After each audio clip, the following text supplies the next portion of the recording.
While the holidays can be a joyous time for many families, there can be challenges for families affected by Alzheimer's or another form of dementia.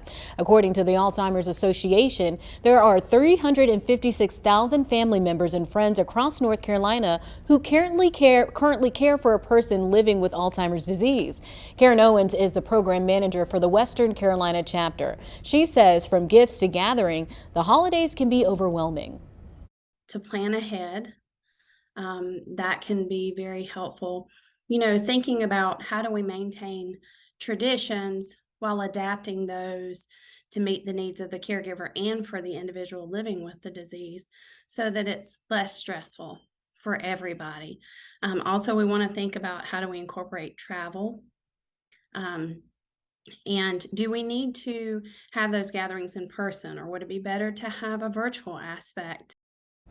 Owen says this holiday season may be the first time the family members gather with older loved ones since the COVID-19 pandemic started. Here are warning signs and symptoms to look out for. Memory loss that disrupts daily life, difficulty completing familiar tasks, confusion with time or place, and changes in mood or personality. Alzheimer's disease and other dementias can be very isolating for the individual living with the disease and for caregivers. And so I just encourage them to reach out for support.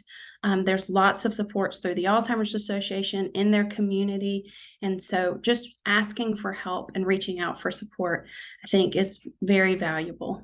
The association has a 24/7 helpline. It remains a vital resource for individuals and families who have concerns about cognitive changes affecting someone they know. For more information, just look for this story on our website. Boy, I dread the day of ever having a conversation like that with a loved one where you think that there might be some form of dementia forming, because oftentimes it doesn't go well. Yeah, it's a sense of denial or nothing is wrong with me, or sense of pride too. I mean, they get defensive. I know I've had friends who have had to have discussions with their parents about taking their car keys and saying it may not be dementia per se, but just they're starting to get really forgetful and they can't see as well. And you're right, it never goes well.